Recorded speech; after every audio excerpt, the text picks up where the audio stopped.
Over the years, a lot of electronic comment section ink has been spilt over questions like who has the best military equipment or what were the best aircraft of World War II. But sometimes I'd argue the more interesting exercise isn't identifying the best stuff, but rather the worst stuff. And following that, the dual questions of not just how major powers and development organisations managed to come up with some absolute clunkers, but why government went on to buy them. And so today, instead of discussing how to get military procurement right, we're going to talk about how to get it deliberately wrong. With my goal, inspired by what some of you might know as the Elbonian challenge, to go about building the purely hypothetical nation of Emutopia, the worst possible post-World War II Air Force. In other words, the task is to sabotage the shit out of a procurement process and still get away with it in the end, making for what I hope is an informative and entertaining end-of-year special. So what I'll do here is start by going over the brief, what kind of terrible Air Force we're trying to build and what rules I have to follow. Then I'm going to go about trying to hit this hypothetical force with an absolute tsunami of procurement-induced pain, one purchase at a time. We'll talk about an aircraft and what makes it particularly shit, and then how I'd go about getting a government to buy it. However, to avoid making this too easy, there's also a bit of a twist. If I picked the products myself, there'd always be a danger that I'd choose stuff that looked terrible on paper, but I knew had a little bit of an asterisk that made it procurable. So, to make sure I end up with some absolute stinkers, someone else is going to pick them for me.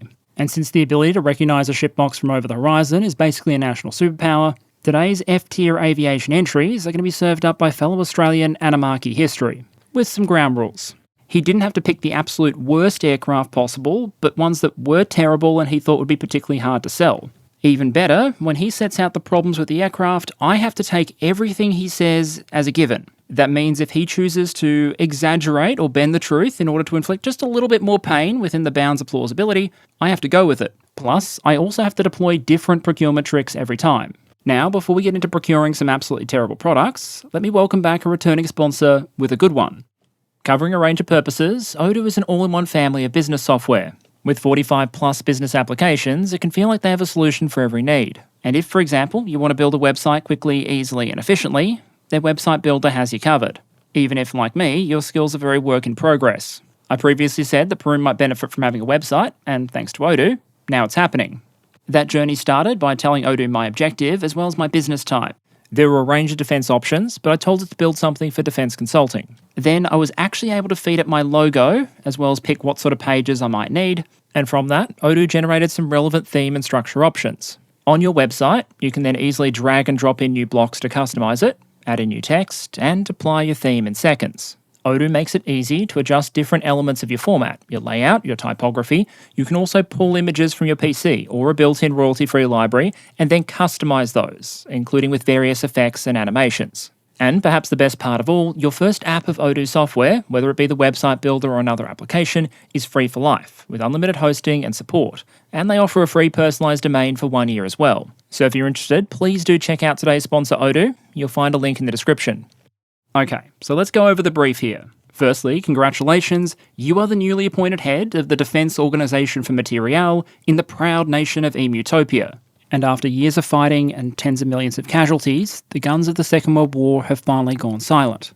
That said, citizen, if the political leadership get their way, peace might not prevail for long. Because the logic goes, with major international powers exhausted and demobilising, there may never be a better opportunity to finally take Kiwiland. The job of your office is to purchase the weapon systems and supplies necessary to make that happen. The only complication is that you're secretly a Kiwi sympathiser and have been tasked by their intelligence services with doing as much damage as possible to Emutopia's military capability.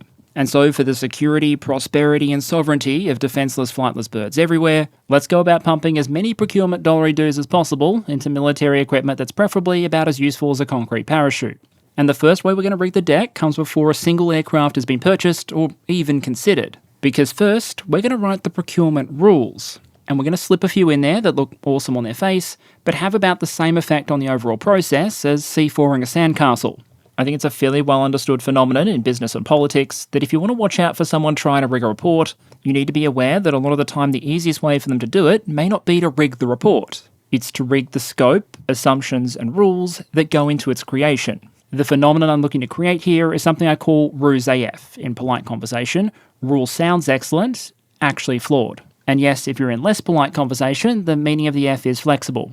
This is arguably a very real historical phenomenon, and in the future I might discuss some ways in which organisations can accidentally or on purpose end up creating rules that meet this definition. But the approach we're going to take this time is to identify a problem and then create a broad brush solution to it, hopefully without anyone thinking through all of the potential implications of putting that rule in place or us having to defend the detail of every possible implementation. The real payoff here is the rules control what your organisation and the government can even look at and consider in the first place. And so hopefully we can knock out a lot of really good options at the outset without ending up with any pesky reports saying that really we should be picking this other thing instead. The ideal world here is one where the shitbox that I want to buy ends up being the best evaluated option of all that are looked at, with the Ruse AF framework serving to make sure that anything actually good is never considered.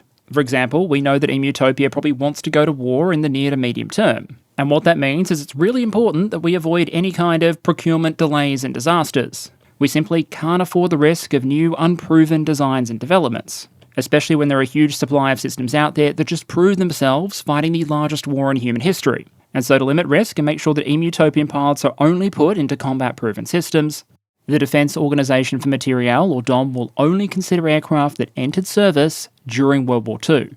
That rules out a bunch, for example, of those newfangled jet things, especially ones that are still under development. Then, to limit the risk of gold plating or delays due to people tinkering with the design, we will ban any consideration of modifications or upgrades during the procurement process itself. Yes, radar gun sights or upgraded engines might be cool, but the aircraft didn't have those during World War II, and we don't want to take any technical risk here. Finally, we want to make sure we don't become overly reliant on any one particular supplier, just in case they cut us off in the future. Yes, it might simplify things from a negotiation, training, maintenance perspective if all of the aircraft we purchase were designed to fly together as a unit, or were at least designed using the same units of measurement, but obviously it is more important to hedge our bets here, and buy from as many different suppliers as possible. And so now, with our new manual of very reasonable sounding rules in place, let's find out about the first inspired choice in aircraft that you're going to have to sell. In designing the world's worst air force, we've got to start off with the most crucial aircraft in our inventory. During World War II, the concept of the multi-role fighter was truly born, with aircraft such as the Focke-Wulf 190 or the P-47 Thunderbolt being able to conduct both air-to-air and air-to-ground missions effectively. And with all of World War II's arsenal to pick from, I was forced to ask myself the question, which I will have to ask for all the entries on this list. What do I choose to royally screw us over without giving my friend Perun an aneurysm due to the impossibility of trying to sell it to our masters? Originally, I wanted to get the P-59 Aero Comet, the first jet fighter in squadron strength to see service in the United States Army Air Force. It has two different guns, 350 cal machine guns and a 37mm fridge dispenser, while having a pair of underpowered J-31 centrifugal turbojet engines. It's slow and heavy, meaning neither fast nor agile. It has no visibility from the cockpit and has a god-awful climb rate, like most early jets. But then I thought, what if I could have all of those downsides, as well as a logistical nightmare that kills half the people who fly it? Enter this bad boy. The Ryan Aeronautics FR Fireball. Built for the US Navy near the end of World War II, it is a mixed power plant aircraft. That's right. This airframe has a standard Wright Cyclone radial engine up front, and the aforementioned underpowered J-31 centrifugal turbojet out the back. Performance in testing was not exactly stellar. Due to the dual power system, the center of gravity for the fighter was miscalculated, which led to very dangerous handling characteristics, especially at slower speeds. Which, given that it's a carrier aircraft that needs to go at very slow speeds on landing, is kind of an issue. This could be forgiven, though, if the top speed was any good. However, due to the underpowered nature of the J-31 turbojet, the radial engine up front had to do the heavy lifting most of the time. This meant that it had a lower top speed than the latest variants of the piston-engine Spitfire and Mustang. In fact, the US Navy's new F-8F Bearcat, at the time it was new anyway, was just as fast, if not faster than the Fireball, and it was far more rugged, stable, and packed much heavier armament. Instead of 450 cals, that had 420mm cannons.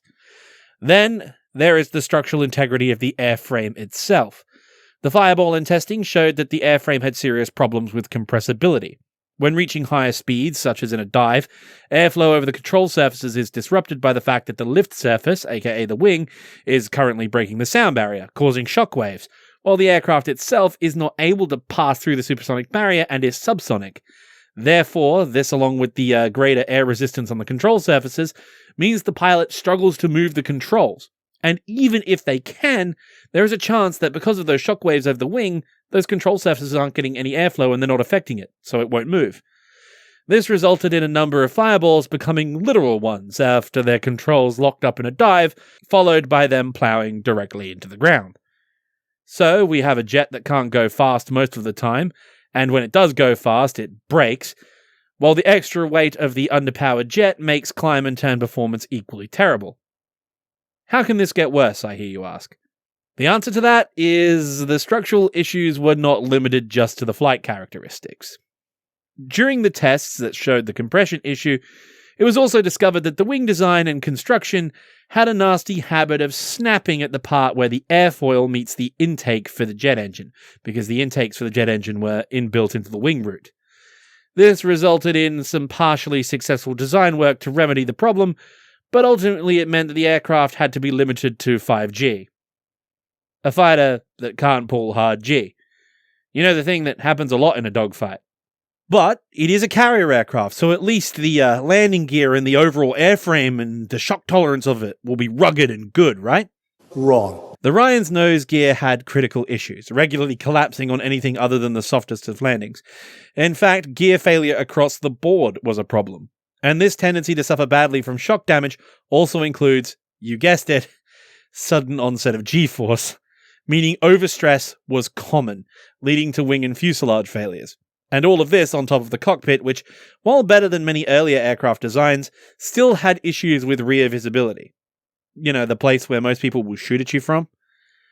And thus, we have a fighter that's slow, can't turn, can't climb, can't dive, its landing gear breaks, the wings break, and you can't see behind you. And to top it all off, you have to run logistics, maintenance, and spare parts for 2 different types of engine on the same aircraft, while training all of the mechanics on this aircraft to fix 2 different types of engine on each airframe. Look, there's a reason why the US Navy only equipped 1 squadron with these aircraft. It got the reputation of a widowmaker. A number of the pilots died. It was subsequently withdrawn from service after less than 2 years of active duty, which means they're on sale for cheap. So good for us. So the question now is, how do we sell this heap of crap? Over to Perun. Well, that bloody escalated quickly. But you know what? I'm kind of grateful for it, because it means right out the gate we really have something to work with here. From a marketing perspective, we could probably just slap 1 turning, 1 burning on the sales brochure, hope people assume we're referring to the engines rather than the aircraft, and call it a day. But to actually navigate this thing through the procurement process, our analysis and our plan probably has to go a bit deeper. If I was to summarise one of the key challenges with this aircraft, it would be that there are a lot of competing, coherent ideas out there for what a fighter should be. And this thing is probably the best option for exactly none of them. And so if this plane can't satisfy any coherent fighter concept, maybe we need to create a less coherent one. And I suspect we can probably do that by bringing together a few key elements. The golden mean fallacy, ill-considered risk management, and falling a bit too far into the trap of presupposing a technological winner rather than just picking a purpose. We can start by ruling out a lot of the field. Emutopia is a nation with strong maritime interests, and there are potential savings to be made if we only purchase 1 fighter aircraft for both the Air Force and the Navy, rather than 2 separate ones. That instantly means that anything we purchase has to be carrier rated, which leaves the fireball in the pack, but also eliminates, at a stroke, a lot of its valid competitors. Unfortunately though, even when you narrow things down to carrier-based fighters, there are still some very strong competitors out there. In terms of prop options, the American Bearcat, Hellcat and Corsair are all fairly terrifying, and let's just say the Britain Seafires wouldn't have trouble pulling the kind of Gs that the Fireball obviously can't. Also, thanks in large part to the Royal Navy, carrier-based jets aren't exactly that far off. The Poms actually landed a de Havilland Sea Vampire on a carrier in December 1945. So if we want to narrow down the competition, we can't just focus on being a carrier fighter, we need to zoom in on what makes the Fireball truly special, the combined power plant. And that's right, we're going to be selling the plane based arguably on its worst feature. Let me explain. It's pretty safe to assume that in the Emutopian military community, there's probably a lot of excitement about this new jet engine thing. Their potential combat value, especially with further refinement, is already absolutely apparent. And so you're almost certainly going to have strong voices out there that want to see a jet-powered fighter, not just because of the prospect of performance, but also because it's important to build up our capacity to produce, maintain, and understand jets. World War II jets are already a combat-proven phenomenon, And while they certainly weren't without their flaws, they absolutely demonstrated the value in being able to go fast. But at the same time, you're almost certainly going to have voices, think more traditional officers or people in the aviation industry deeply invested in piston propulsion, who are arguably quite rightly going to point out that this is a relatively immature, very new technology. Early versions of the ME262 engine reportedly had a service life of about 25 hours. Later improvements got that number closer to a mighty 100. Plus, there are probably questions around things like reliability or the ability of Emutopian industry to quickly ramp up to license build a bunch of these newfangled engines. So, the argument of this group would probably go, what Emutopia really needs is one last generation at least of prop-driven fighter. And if we presume that we're not the only Kiwi operator out there, hopefully we can drum up the kind of vicious internal conflict that will ultimately make a compromise position appealing to those at the top. We mandate a compromise, a mixed power plant. We say we'll get an aircraft with the reliability and proven technology of a prop engine, but also the high-speed performance of a turbojet, giving our pilots, ground crews and industry an opportunity to practice with the newer technology. You see, even something being a logistical nightmare can be a selling point if you phrase it right. This approach also plays on the desire of people to minimise risk as much as possible. You're not betting at all on new and unproven jet technology, but at the same time, at least hypothetically, you don't risk being left in the technological dust. The problem, of course, is that the compromise isn't actually a good one. In just about any field of endeavour, there's always a risk that people fall into what's sometimes called the golden mean fallacy. The inherent assumption that just because there are two differing positions, the correct answer must be somewhere in the middle. In reality, of course, it's possible for positions in the middle to be very, very wrong. Just because one person says the Earth is flat and another says it's a spheroid, doesn't mean we should conclude it's actually a cube. And in this case, I'd argue both factions are probably more right about what makes a good fighter than this design by committee option in the middle. That's why specifically mandating a specific technology, the mixed propulsion concept, is so important here. If we just admitted we were worried about both things, like top speed and reliability, and then let fighters duke it out on that basis, our American Arlington Express of an aircraft would probably get its clock punched by something like the F-8F Bearcat, since you know that's going to have both better performance and more reliability at the same time. But it doesn't have a jet engine, which means it doesn't get to compete, which means our clunker gets closer to winning the only way it knows how, by default. But no matter how much we narrow down the field, we might still have a problem with the Fireball. Namely, if this thing actually goes through a full testing and evaluation process before it's signed off for purchase and deployment, people might realise that it has a couple of issues that probably make it a bad buy, especially if the test pilot roster goes through some sudden and involuntary downsizing. So you might think the next question is how to rig the tests or solve the underlying issues, but in this case, the answer probably is you don't. Instead, we'll misuse an often quite reasonable process wherein we recognise someone else's testing and adoption. Think of it this way, testing can take a lot of time, be very expensive, and if you're talking about destructive testing, be very, very expensive. So if someone else has done the hard work for you, it might make sense not to repeat their work. If you're a NATO ally and Finland, Norway and Sweden have certified that a piece of equipment performs pretty damn well in the cold, then maybe you feel safe skipping a lot of the Arctic testing. If you're a small country buying tanks and you know Germany blew up a bunch of Leopards during the development process, then you may not feel the need to blow hundreds of millions of dollars buying perfectly good tanks only to blow them up and get the same result. In this case, it's the mighty US Navy that tested the Fireball and then decided to adopt it. And given how unlikely it must seem that a force so well funded, so experienced, with such good aircraft already in inventory would test something and still decide to adopt an absolute clunker, surely it would be a massive waste of Emutopian taxpayer funds to repeat those tests and inevitably get the same results. Meanwhile, if any concerns or issue recognition manages to make it through the cracks, I'm sure the manufacturer will selflessly offer to fix them later. Indeed, at the time we're setting this, the US Navy still has the aircraft in service, so surely it's a fairly safe assumption that if there are issues, the US Navy will identify them, they'll develop fixes, and then we'll benefit from them. We probably won't even have to fund them ourselves. And so, because this will both hedge the risk of adopting a new propulsion type, while at the same time allow us to benefit from the expense and experience of the US Navy, if we've done it right in shaping the procurement process, the Fireball won't just be the best choice for Emutopia, it'll basically be the only one. And so, with me now feeling slightly morally conflicted after outlining that process, let's find out what we're going to have to procure next. With the skies over the front lines firmly in our control thanks to the Fireball, let us turn our minds to the defense of our glorious homeland, which we will ensure by causing some fireballs. The Messerschmitt Me-163 Comet. So let's start with the obvious flaws of this aircraft. It's a rocket. Literally, a rocket. Unlike other aircraft we could use for this role, once we launch, that's it. She's going. She'll fly up to her maximum altitude and then enter a high-speed glide onto the target. This in of itself is not a major problem, other than the sheer inefficiency and the lack of loiter times that this brings. That, and due to the lack of a power plant, you get at maximum 2 or 3 chances to hit your target before you're forced to glide back to base.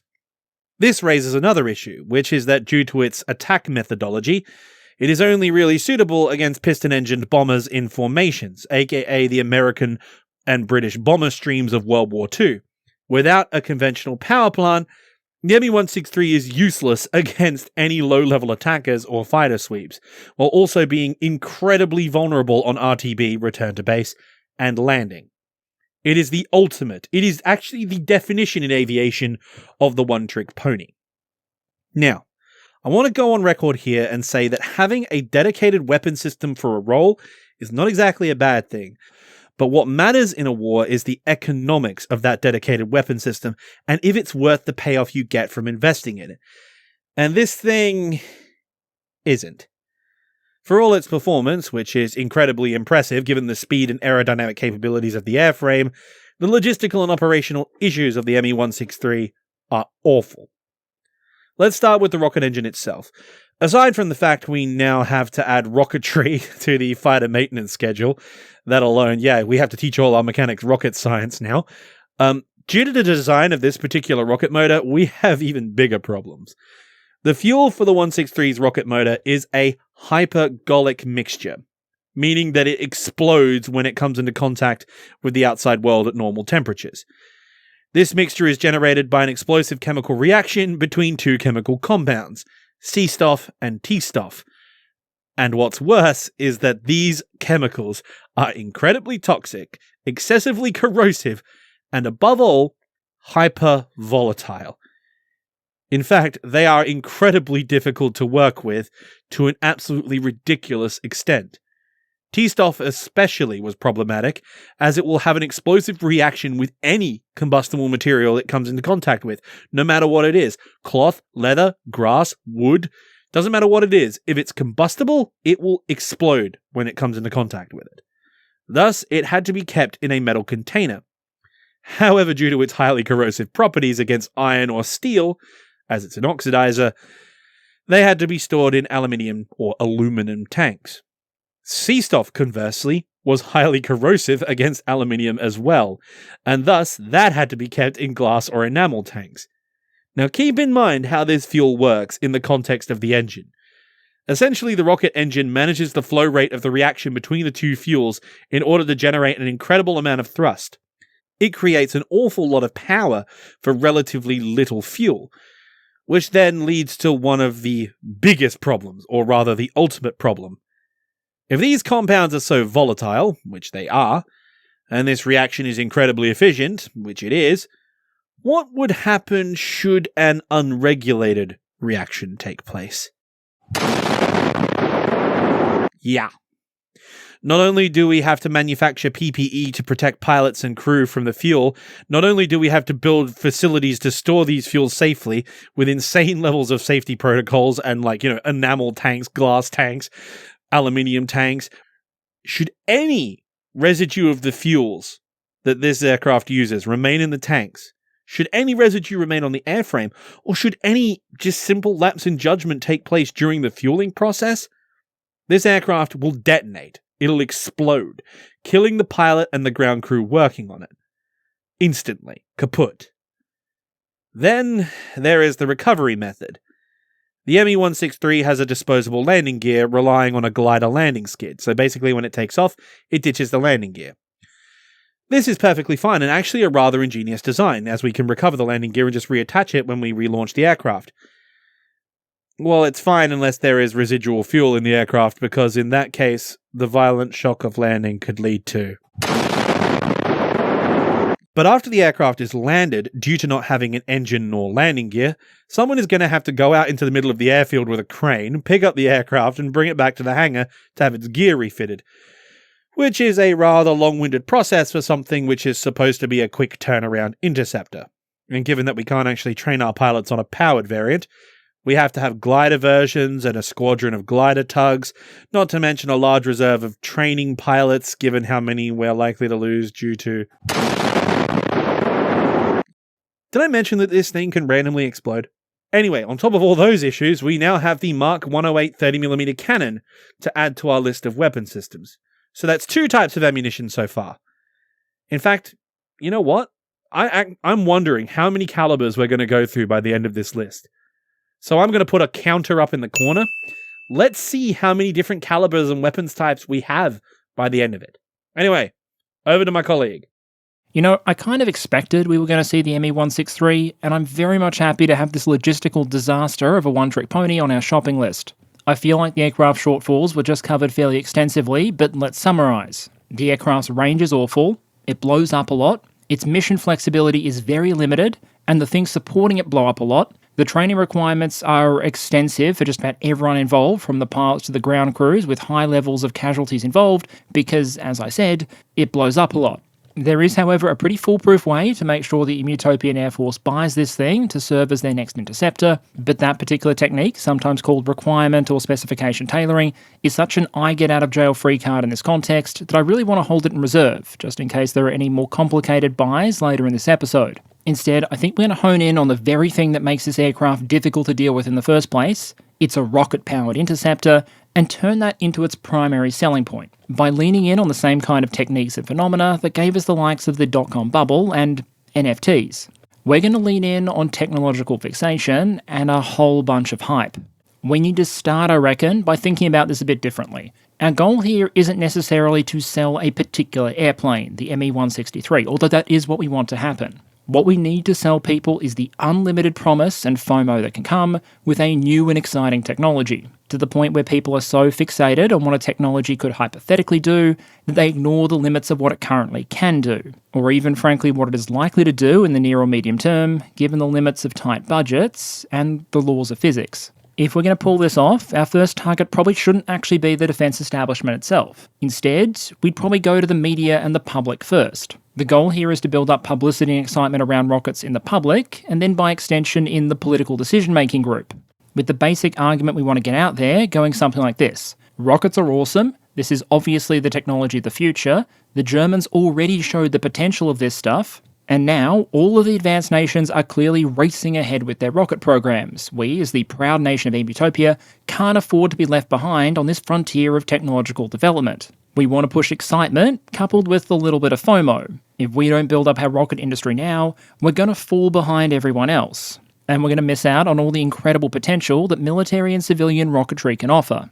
You want an example of what I'm talking about? Here's an extract from an American piece just a bit after the period we're currently set in. What you're looking at is a field of precision missiles, apparently owned by the US Postal Service. It of course begins with the taglines, "Amazing Marvels of Tomorrow, Mail via Rocket.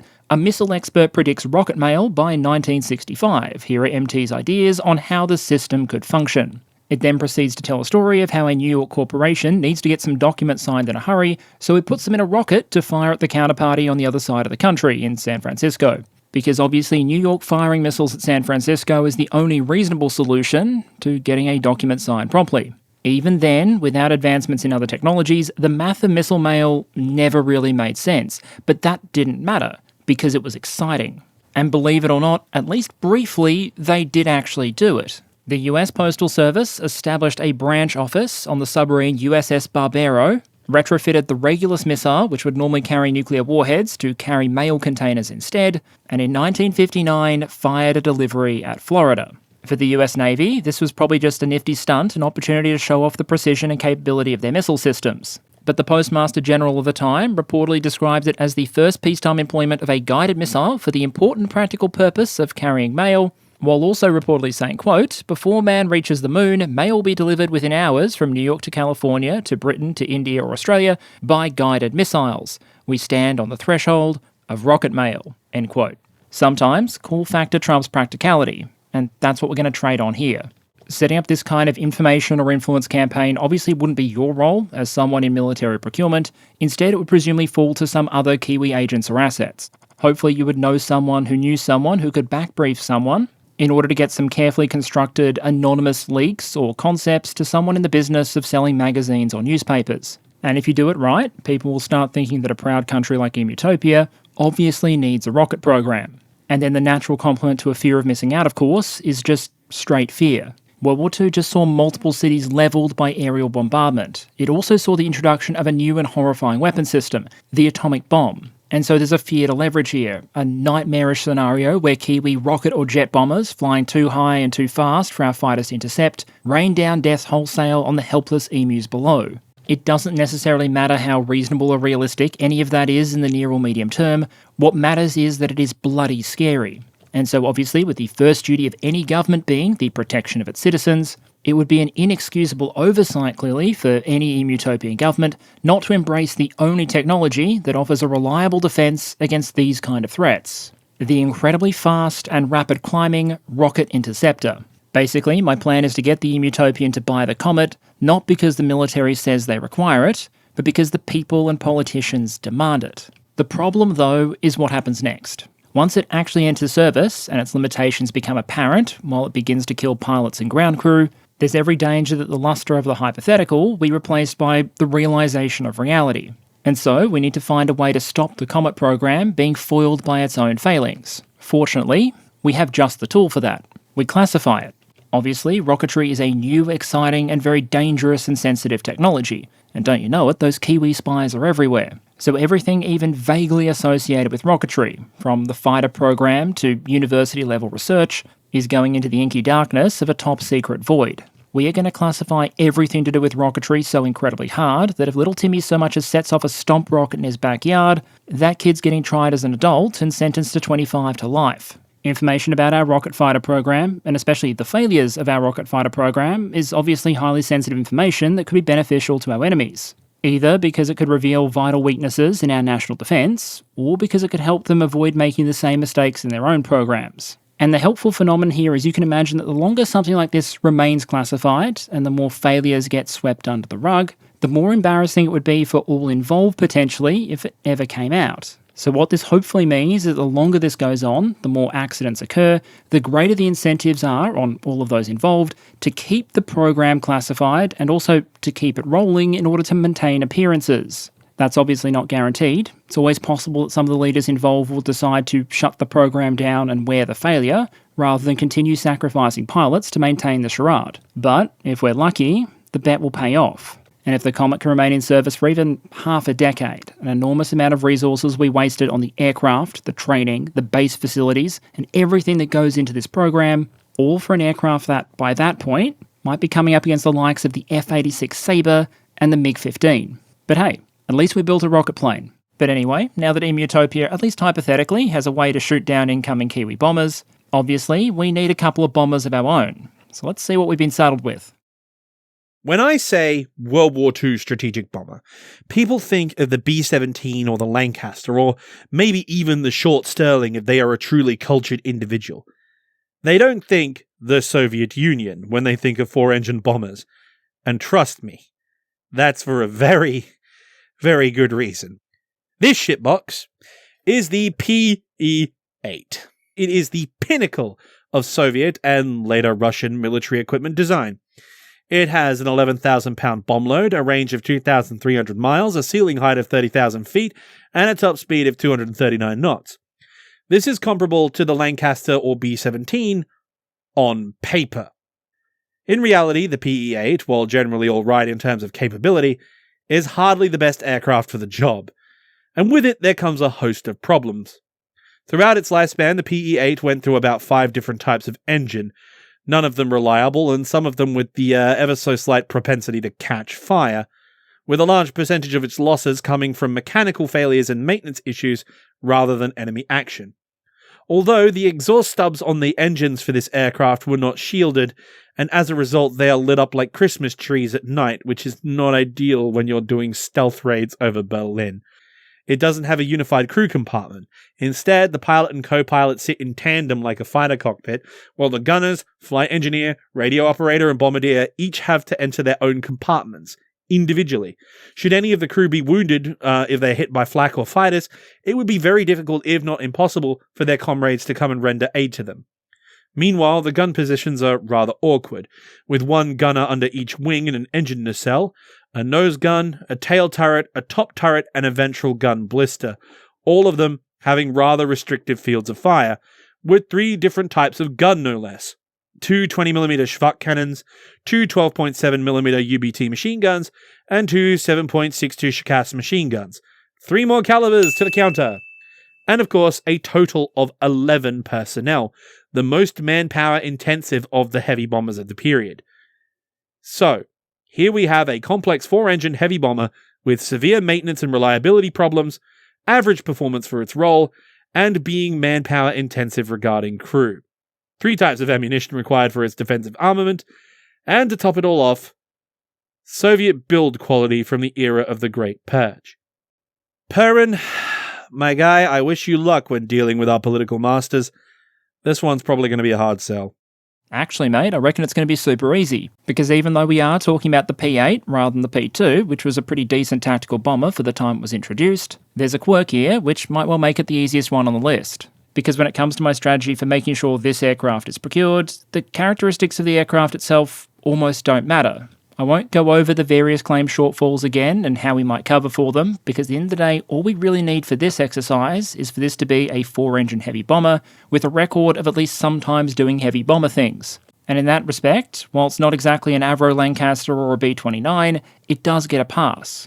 And that's enough to get us to our next question. Who actually buys aircraft? Because sure, on one hand, the glib answer is whatever procurement agency the government has created and given authority over purchases, but the ultimate reality is that governments buy military equipment, governments are made up of people have various interests, and historically we've seen all sorts of military purchases greenlit, not necessarily because the military thought it was the best piece of kit for the job, but instead for various policy reasons, whether that policy be economic, diplomatic, or just because your head of state thought a particular piece of equipment looked cool and really wanted the country to have it.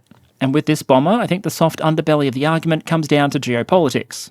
Emutopia wants to invade and annex Kiwiland. One of the ways that could go horribly, horribly wrong is if one of the major global powers decided to push back and intervene. At best, you'd want the major powers to be supportive, at absolute worst, in full thoughts and prayers mode for the poor Kiwis. So, before engaging in a diplomatic manoeuvre that might look like outright imperialism, because it is, shoring up relations with Moscow might be a good idea.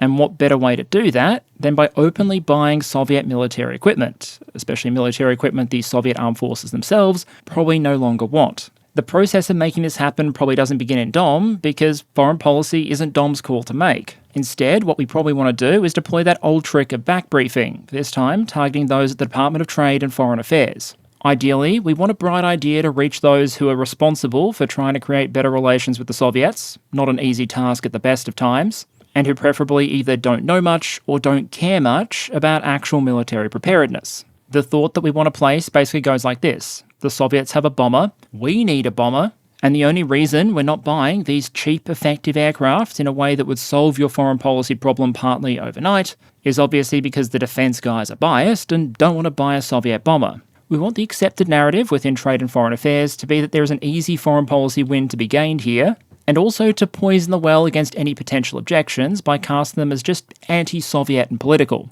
After all, how hard should it be to convince some university types in the late 1940s that the military in a non-communist country might be biased against the communists? The fact is, the Soviets objectively hit Berlin with this bomber, it can't be that bad, and there is a strong and overriding policy reason to take this up the chain and make it happen. So messages are exchanged, hands are shook, old aircraft are offloaded as the Soviet Air Force, unbeknownst to us, gets ready to re-equip with clone versions of the American B-29, foreign affairs are happy, and the Air Force has its mediocre bomber. But, you might be objecting in the background, hasn't this agreement just kind of screwed the Kiwis? I mean, sure, the Air Force didn't get the best bomber it could have gotten, to say the least, but the foreign affairs guys probably did have a point when they said improving EMU-Soviet relations would be in Emutopia's best interests. So from Kiwiland's perspective, haven't we just taken a small military W in exchange for a geopolitical L? And I think the response there is sure, temporarily, but the plan's not over yet. Because here's the thing, compared to a lot of the other aircraft out there, this bomber is shit. And the sting in the tail of the plan probably comes when, through things like a couple of strategic leaks here and there,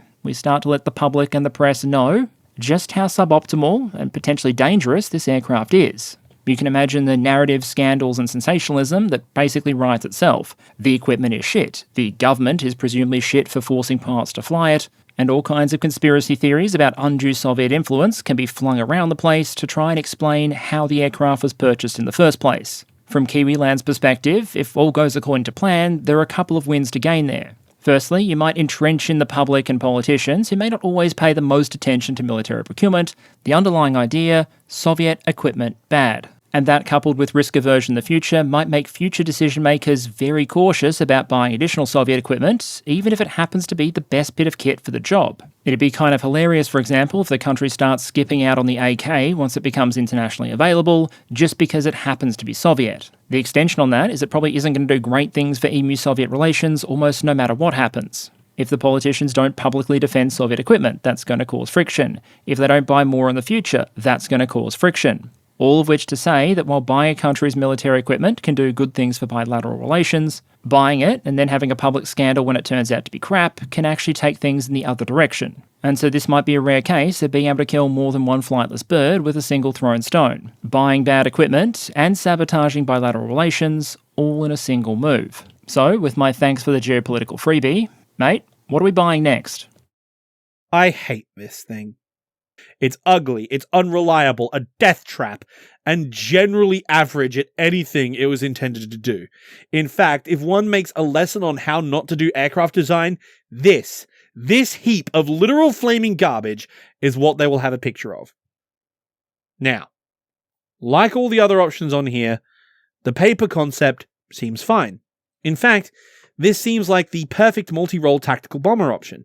It has a substantial bomb load. In fact, it can be loaded with a similar amount of ordnance to the 4-engine heavies of the Allies. And on top of that, it has the capability to mount all forms of German ordnance from World War II. Everything from general-purpose bombs to torpedoes, all the way up to the experimental anti-shipping radio-guided Fritz X bombs, as well as being able to carry what one could consider the progenitors of the air-launched cruise missile, the HS-293 and 294 anti-ship missiles. And all of this while being able to conduct shallow dive bombing similar to the Junkers 88. However, this is all on paper, and it is also where the charitable comments end. This aircraft is a logistical, mechanical, and operational nightmare. Like all German bombers, its defensive armament is absolutely inadequate with terrible fields of fire. But as though to spite us, it once again uses 3 different calibers on one airframe. In the rear of the aircraft, it mounts a single MG151 20mm cannon. In the nose, it mounts one 7.92 Mauser MG81, and at the rear, it mounts 3 MG131 12.7mm machine guns, or 50 cal machine guns. 2 of those being mounted in a remote-operated turret with a complex electrical system that requires extensive maintenance and is also bloody heavy. The weight on this thing is insane. To operate the high-tech weapon systems, it has to have the radio control equipment. It also has to have the large communication setup integral to the aircraft. And due to its mission requirement, set by the Reich Aircraft Ministry to be a dive bomber, it had to beef up its undercarriage and its wing construction, adding more weight, so much that even with the reinforced undercarriage, the landing gear would fail quite frequently. Likewise, with the wing and the fuselage, even though many efforts were made to beef them up, when actually carrying out its dive bombing and anti-ship missions, the HE-177 could overstress incredibly badly, bending half the equipment inside, or at worst, snapping the wings off entirely. And if that isn't enough, it wasn't great at slower speeds either. It had, according to the famous test pilot Eric Winkle-Brown, some of the most vicious stall characteristics, and when on landing or nearing stall speed, the aircraft buffeted so violently he could barely control it while he feared the airframe would shake apart. In fact, the control system was so bereft of accurate feedback for the pilot, it was very hard to control, to the extent of it being properly dangerous. And I quote, "Despite its size, it felt fragile, more fragile than any large aircraft I'd flown, and it was one of the few German aircraft I didn't enjoy flying," end quote. But all of that, terrible though it is, pales in comparison to its worst feature: the engines. This aircraft, although being a 2-engine tactical bomber in almost all of its features, was originally designed to meet the requirements for Germany's heavy bomber project. But due to the obsession of the Luftwaffe Appropriations Department under Ernst Udet with dive bombing, this posed a problem. And while I previously mentioned that the strength of the airframe wasn't sufficient originally for this role, the engines weren't either. The HE-177 was supposed to have 4 engines, but the increased frontage and drag of 4 propellers and 4 engine surfaces, on top of the already weak airframe, made it incapable of performing dive bombing attacks. So the Germans had a fantastic idea. What if we take the excellent inline engine from the later model of Bf-109, the DB605, bolt 2 of them together on a single crankshaft and exhaust system, and run 1 propeller super fast. Hopefully, that'll give us enough oomph to do the job. And it did. Briefly. Before the engine would spontaneously catch fire. And due to the poorly designed, clunky interior full of extra gear, it was very hard to get out. Add that to the weak airframe, poor controls, and then top it off with an overload of very explosive stuff, whether it be the fuel or the ordnance, and you get probably one of the worst fatality rates of any Luftwaffe aircraft, and definitely the worst in accident rates. When they rolled this thing out in 1943, they had a squadron of 13 aircraft around Stalingrad during the evacuation. In the 2 months of the airlift to try and rescue 6th Army, they lost 7 of their 13 aircraft to mechanical failures, most of them from engine fires, along with almost all of the crews. It was withdrawn from service in 1944, having probably done more damage to the Luftwaffe than to the enemy. And good riddance. Honestly, I'm going to leave the rest of this to Perun. Fuck this plane. Mate, take over. My blood pressure can't handle talking about this thing anymore. Well, there it is. The Greif. Griffin in German, and only one set of swap letters away from an arguably far more accurate English name. Because good bloody grief, that's a plane. An absolutely excellent multi-role plane, that is, and a great fit for Emutopia's current and future requirements. And indeed, the aircraft sales brochure probably sounded like it was writing itself during that introduction, as long as you mostly listen to the first half and carefully edit out anything relating to its minor engine issues. Because obviously, for the sake of this exercise, they are a significant inconvenience and a good reason to try and get our enemies, the emus, to buy the aircraft in the first place. I mean, forget caliber counts for a moment. If you really want to complicate an Air Force's logistics chain, we're also talking about introducing as many different types of engines, electronics, and fuels as possible. And in that respect, the Griffin has a lot to offer us. But really, we want to bring the focus back to that laundry list of things this aircraft is, on paper, capable of doing. Because once again, I am arguably going to be trying to take a feature that contributes a lot potentially to why the aircraft is bad in the first place, and turn it into the primary selling point. It's apparently terrible in part because of the engineering concessions the Germans decided to make in order to create a strategic bomber that was also a dive bomber that was also everything else in between. And so we're going to embrace the age-old siren song of a truly multi-purpose platform to get the emus on board. Let me explain. We already looked at one potential way to run a dodgy procurement, and that is as quietly and secretly as possible. We did that with the Comet. In that conception, your program might be able to survive despite being terrible, because the people who might be prone to cancel that program either don't know it exists, or at least don't know that it's terrible. Most decision makers might find themselves just signing off on a big fat black budget line, and don't know whether you're using it to build the world's first functional space fighter, or, investigating the possibility of chemical agents intended to change the sexual orientation of opposing troops. The other approach is to go completely in the other direction. You build an absolute bulldozer of a project, one that is too big to fail, with a massive coalition of just about everyone you can find behind it. And given just how multi-purpose the Greif is meant to be, the potential for coalition building is absolutely there. In practice, it might go something like this. The Emutopian naval aviation guys might want an anti-ship missile carrier. Those are relatively new technology, but very exciting one from an anti-ship perspective. So they want to stand up a project for a long-range bomber plane capable of flying out into the ocean and sinking Kiwi ships. The Army probably has a paper requirement for a dive bomber, and given their characteristics, it seems very unlikely that either the Comet or the Fireball will be capable of pulling off that mission. The Air Force, meanwhile, probably has a laundry list of programs that it would like to fund and stand up. Maybe they want a tactical bomber, a long-range reconnaissance plane, an electronic warfare platform, maybe a night fighter, the list goes on. And here's the critical point. Under ordinary resource-constrained conditions, it's entirely possible that none of these programs have the funding or clout behind them necessary to actually get funded, develop an aircraft, and get it fielded. But if you're able to offer them all a single program that answers all of their requirements, you can build a coalition, and by their powers combined, we probably have a program. Sure, you might be able to say that a lot of these capabilities only exist cleanly on paper, but paper is exactly where a lot of procurement happens. So, for lack of a better term, we look at this diverse base of stakeholders and we deal them in. We make this a truly multi-service program with a multi-service budget, and we make sure it goes to the political leadership as the aircraft that all of the military says they need. And while a lot of those advocating for the aircraft might be secretly wishing they got something a little bit more specialised and suited to their needs, if there's an understanding that the choice is likely between this plane and no plane, I suspect we're going to find a great number of leaders who are suddenly massive Griffin fans.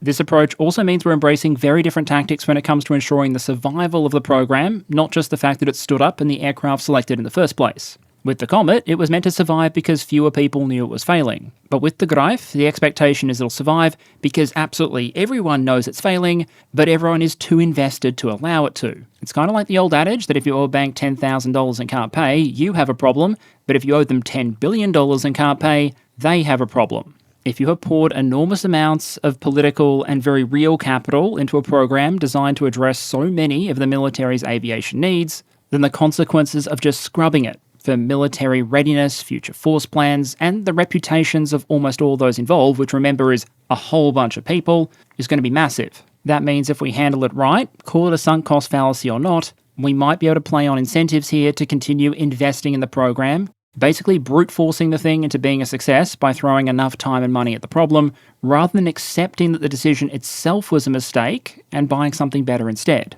History is replete with examples of terrible platforms that became at least okay platforms through massive resource largesse. And from our Kiwi perspective, if what that means is the Emutopians managed to find a way to make the Greif a relatively reliable aircraft by 1953, so be it. I'm sure the Korean War era jet fighters they might be fielding by that point are going to have an absolute field day with them. Now, there's a reasonable argument to make here that we're probably still going to have to get past some testing. People will know the Greif doesn't exactly have the greatest reliability record, and while we were able to pull the testing recognition trick with the Fireball in the US Navy, Luftwaffe trials and adoption decisions probably aren't going to have the same power. That means there's probably going to be testing, and we need a way to make sure the Greif clears those tests with flying colours while preferably not on fire. Unfortunately, that means we're probably going to have to risk other assets or points of influence in order to skew those tests. The good news is there's plenty of ways to do it. This, coupled with all of the associated historical examples, could probably well be an episode of its own. But suffice to say that if everyone involved wants to find a way to make a system pass, they're probably going to find a way to pass it. For example, who's to say the engines can't go through an intensive service cycle between every test flight? Endurance and reliability testing can probably be done at an altitude and speed setting that places as little possible stress on the engines. And who's to say the test airframes have to always go up with a full fuel load, all the crew, all of the equipment, or heck, anything else we can leave behind to reduce a bit of weight, to increase safety. Obviously, those are deliberately cartoonish exaggerations, but you get the point. And here's the kicker. If anything ever does go wrong, like a crash or a mechanical failure, that is obviously a case of human error, either in the piloting or the pre-flight or the maintenance process, and nothing to do with the fundamental performance of the design itself. The results of that particular test are thus an anomaly, should be discarded, and the test rerun. Because all this is really just distracting from the fact that Emutopia is on the cusp of getting a combination dive bomber, level bomber, missile carrier, and a dozen other roles besides. And with a chorus of voices speaking in favour of the project, clearly they can't all be wrong. And so to the Griffin, welcome to the Emutopian Air Force. Let's go find out what final aircraft, at least for today, is going to be joining you. You thought we'd forgotten them, didn't you? Glorious Nippon. Crafting flying machines with metal folded 1,000 times for true strength and power. Except not this thing. It's made of wood. Now, far be it from me, I am not going to knock wood construction. As an Aussie descended from Brits, the Mosquito will forever be one of the sexiest and greatest airplanes ever to exist. This thing, though, isn't.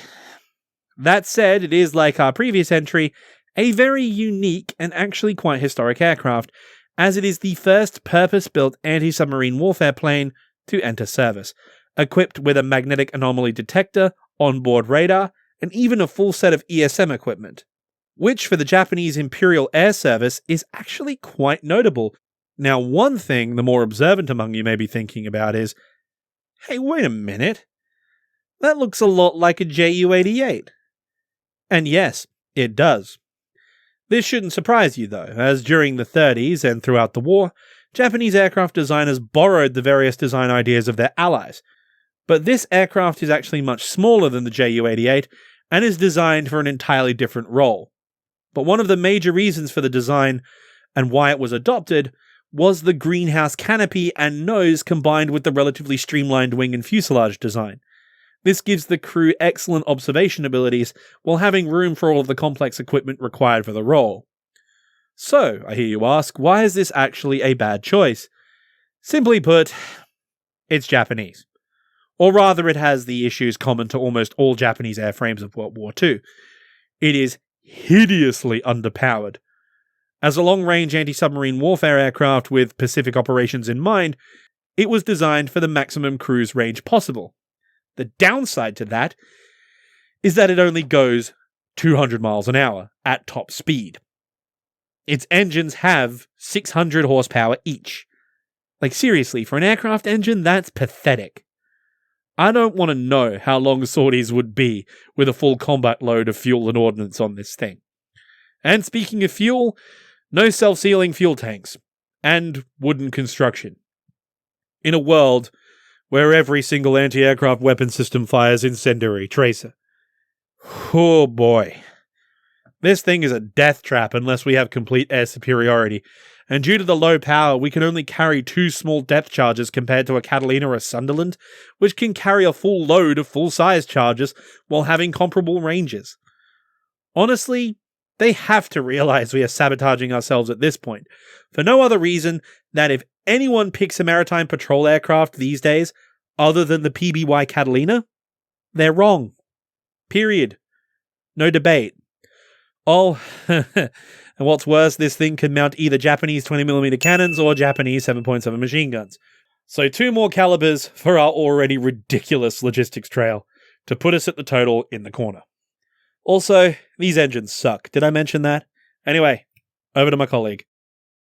Okay, this is the real deal. This is why we're here today. An anti-submarine warfare aircraft so bad that its sub-hunting record actually returns a math error, if you look at the KD ratio, in the wrong direction. A bunch of aircraft lost to various causes against 0 submarines confirmed sunk. And if we can get the emus to inventory up with this particular shipbox, then maybe in the future, Kiwiland submarines and naval aviation will stand a fighting chance. To be fair, this is a category with plenty of choice, and if he'd wanted to, for example, he could have saddled me with the task of trying to buy a biplane in 1946. But right now, frankly, that might feel like a bit of a cold comfort, because this Japanese masterpiece presents us with both a major opportunity and a significant problem. A chance to really degrade emu capability, because it sucks, but at the same time a major credible procurement challenge, because it sucks. In fact, it sucks so much that some search AI, which may or may not be part of a cover-up operation, will apparently confidently tell you the aircraft can't exist because Japan didn't have any ASW warplanes during World War II. Funny, since we're about to try and buy a Japanese World War II-era ASW warplane. Thankfully though, since we're near the end of the episode, there's no real disincentive against me playing the ace I've kept up my sleeve. And so we're going to hit one of the near I win buttons of dodgy procurements everywhere. Welcome to the wonderful world of specification and requirement tailoring.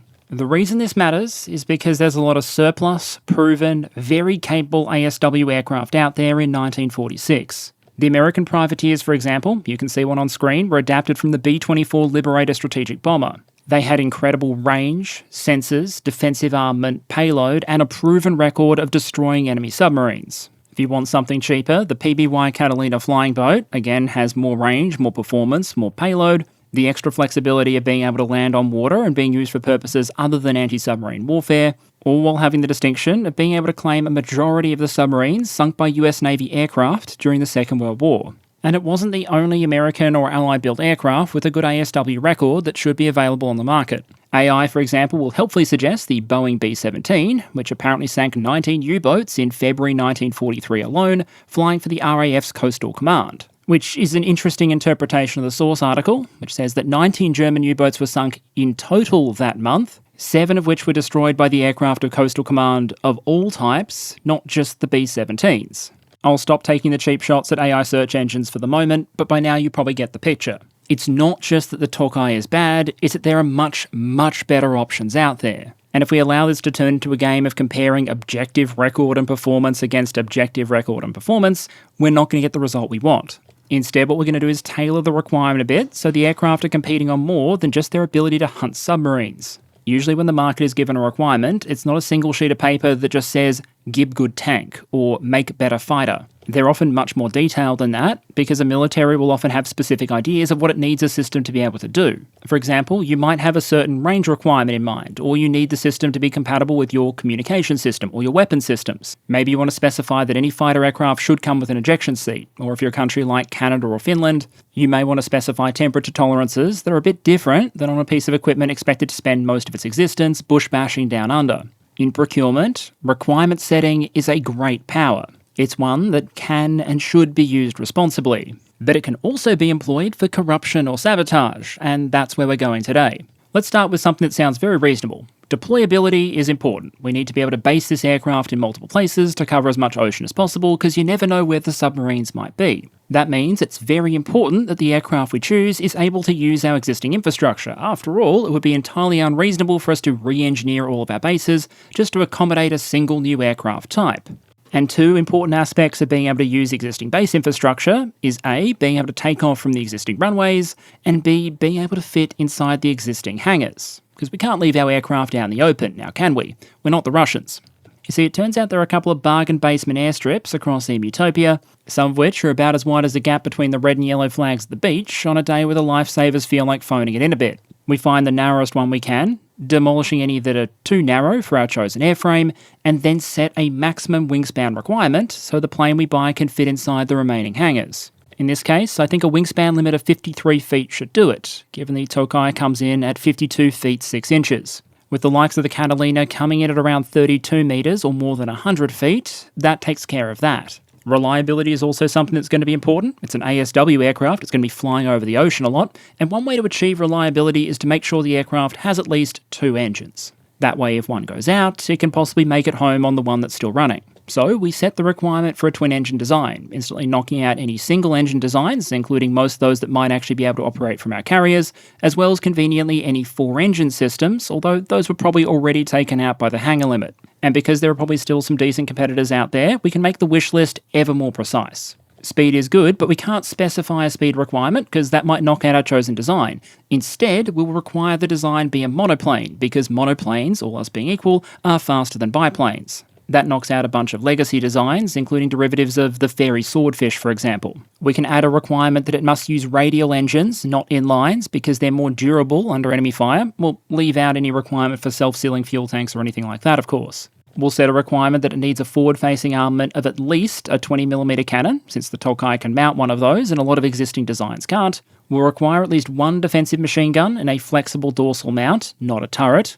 And then we can just keep going. If the Tokai has a range of X kilometres, we set the requirement at X minus 50, and repeat the exercise for service ceiling. We can set limits for maximum empty and takeoff weights, stall speed, required ASW equipment, the list goes on, all of which individually are entirely justifiable, mostly. And if you think I'm going over the top here, you haven't seen anything compared to some of the things we've seen actual countries do, allegedly. Think things like specifying the exact type of air conditioning unit that needs to be installed in something, or the wheelbase on a helicopter, hypothetically. But in the real world, the beauty of this is often you're not precluding other options on paper. Various competitors could, of course, come back to you with a revised version of their design that meets your requirements. It's likely to be very expensive and a risky process for them, having to go through all that design and engineering work to potentially not win a contract. But in this case, we've actually gone one better, because of those ruse AF settings that we established right at the start. We said that in order to keep risk down, we were only allowing existing equipment without further modifications. Which means even if competitors could jump through the hoops that we just set out, we banned them from doing so. And so, if it all clicks together as it should, ultimately the independent selection panel will find there's only one aircraft that meets the requirements as written, and Emutopia should be receiving its first Q1Ws shortly thereafter. So that brings us to the end of today's inspired buying spree, and hopefully if we've done our job well, we've contributed to maintaining peace in the region for years to come.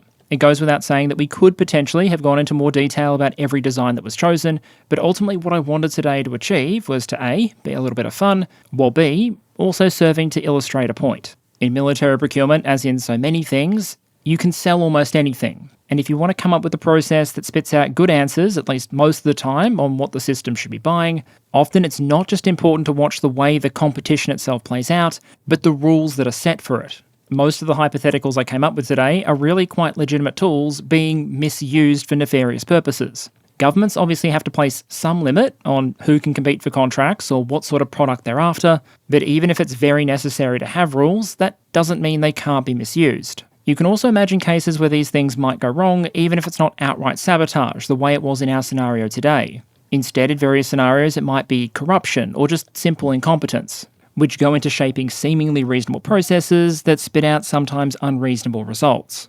The aircraft themselves were really just an illustrative means to the end to show how you might skew a procurement process. In any case, it's a topic very close to my heart and one we'll almost certainly explore again in the future.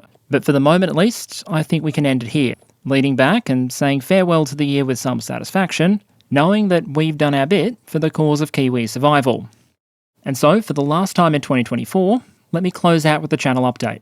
As I just said, I really wanted to end the year on something that was a little fun and a little different, and I hope this delivered. Obviously, my thanks to Animarchy for his role in picking the aircraft that went in this episode and preparing his segments. The bloke actually originally provided me about twice as many aircraft as I could get through during a single episode, even once I had cut all of those segments down. So who knows, depending on how this one goes, there might be potential for another one sometime in 2025. I think from memory we only got the caliber counter up to something like 7 this episode.